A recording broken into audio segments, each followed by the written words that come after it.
Assalamualaikum warahmatullahi wabarakatuh. Bismillahirrahmanirrahim. Saya Reza Rizwani Mauladi Syanfari dengan nomor pokok mahasiswa 213507520. Selamat sore, selamat malam, dan selamat siang mungkin ya untuk Bapak Hendra Gunawan selaku dosen pengampu mata kuliah pesantren dan politik. Nah, sebelumnya saya di sini akan mempresentasikan hasil kerja saya, di mana hasil presentasi ini selaku ujian akhir semester bagi mata kuliah pesantren dan politik. Mungkin saya akan mulai ya presentasinya. Langsung saja, pesantren menjadi salah satu lembaga pendidikan yang berbasis agama, maksudnya yang berbasis agama Islam yang ada di Indonesia gitu, yang nantinya di mana pesantren ini mampu berdialog secara sosial maupun secara ilmu agama dengan masyarakat sekitar gitu kan, dengan menggunakan media-media tauhid gitu. Nah, sebenarnya identitas awal pendirian dari pesantren ini bukan hanya sekedar atau sebagai sebuah kepentingan dan kepentingan pendidikan saja, tetapi pesantren ini di sisi lain bisa sebagai salah satu syarat atau cara untuk mensyiarkan agama Islam. Nah, secara historis juga fungsi dari pesantren ini sebagai lembaga pendidikan yang ya dibilang cukup tradisional ya, karena pesantren ini muncul, kita tahu pesantren ini muncul pada saat zaman penjajahan. Pesantren ini sebagai lembaga pendidikan yang tradisional yang berbasis Islam tentunya. Namun pesantren juga justru menjadi memiliki kedudukan yang penting dalam ranah perpolitikan, khususnya dalam perpolitikan di Indonesia ya. Di mana pesantren ini seolah-olah selalu ada dalam pusaran arus tarik menarik perpolitikan yang ada di Indonesia. Nah, masuk dalam keterlibatan pesantren dalam ranah politik, khususnya di Indonesia ya, saya akan mengambil salah satu contoh pesantren yang bisa dikatakan stakeholdernya masuk dalam ranah perpolitikan yang ada di Indonesia gitu. Saya akan mengambil contohnya pesantren Miftahul Huda. Semua orang tahu pesantren Miftahul Huda yang ada di Manonjaya, Tasikmalaya. Nah, di mana pesantren ini memiliki jaringan yang sangat luas, yang sangat bagus, sehingga seringkali menjadi salah satu pesantren yang jadi magnet gitu bagi para politisi. Salah satu mungkin menjadi magnet bagi para politisi untuk bisa mendulang suara yang lebih banyak gitu kan. Nah, stakeholder yang saya maksud dari pesantren Miftahul Huda ini yang masuk dalam ranah perpolitikan di Indonesia, sepertinya salah satunya itu cucu dari Kiai Haji Hoer Apandi.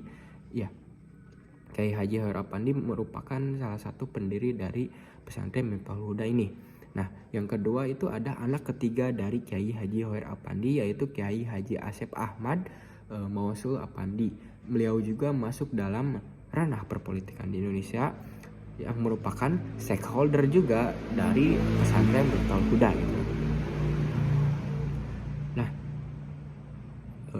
menurut saya pesantren ini sebagai lembaga keagamaan yang berbasis Islam tentunya memiliki kekuatan massa yang cukup besar yang mungkin nantinya bisa membentuk atau memperkuat sebuah opini masyarakat, apalagi pesantren Miftahul Huda ya kan, yang tadi saya bilang bahwa pesantren ini memiliki jaringan yang cukup luas dengan murid yang sangat banyak dan dapat diperhatikan oleh masyarakat tentunya. Nah, hal ini juga yang mungkin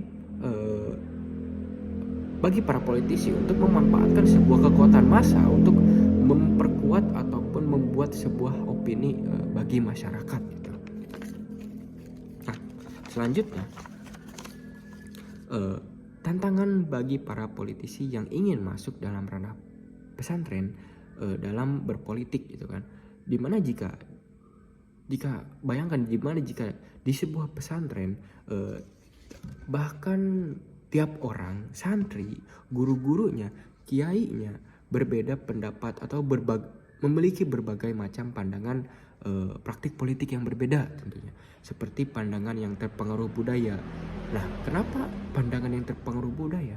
Karena sebagaimana kita ketahui ya, bahwa dalam pesantren ini banyak maksudnya orang-orangnya bukan hanya dari daerah itu saja gitu kan. Ada yang perantau dari luar pulau, luar daerah. Nah, itu yang menjadikan salah satu tantangan karena berbagai macam pandangan politik yang terpengaruh budaya, terpengaruh tradisi tempat mereka asal, ya kan? Bahkan pemahaman agamanya itu sendiri dari para santri, kiai dan juga guru-guru mereka gitu kan. Jadi sejatinya dalam hal ini bagi para politisi yang ingin masuk dalam ranah pesantren dalam berpolitik harus bisa melihat dengan cerdik gitu, dengan cermat, dengan mata terbuka bahwa harus bisa menyesuaikan pandangan politiknya untuk bisa masuk dalam ranah pesantren dalam hal berpolitik gitu kan. Nah, akan tetapi ya, memang sejatinya pesantren ini memiliki pengaruh yang cukup kuat dengan bisa memperkuat sebuah opini dari masyarakat gitu kan, yang signifikan gitu terhadap keterlibatan dalam ranah perpolitikan gitu kan. Nah, tapi menurut saya perlu diingatkan kembali bahwa untuk pesantren ini untuk tidak ataupun stakeholder yang dari pesantren ini yang masuk dalam ranah politik untuk tidak menyimpang dari jalur yang sudah ditentukan, jalur yang memang seharusnya dijalankan itu seperti terlibat dalam ranah politik praktis yang terlalu berat lah gitu kan. Nah, atau harus bisa menjaga independensinya pesantren tersebut atau stakeholder tersebut sebagai lembaga keagamaan, sebagai lembaga pendidikan berbasis agama gitu kan, yang tidak terpengaruh oleh kepentingan politik praktis yang bisa mengganggu jalannya sebuah pendidikan yang berbasis agama tersebut gitu. Mungkin dicukupkan sekian presentasi dari saya. Mohon maaf bila ada salah kata atau kurang berkenan. Wabillahi taufiq wal hidayah. Wassalamualaikum warahmatullahi wabarakatuh.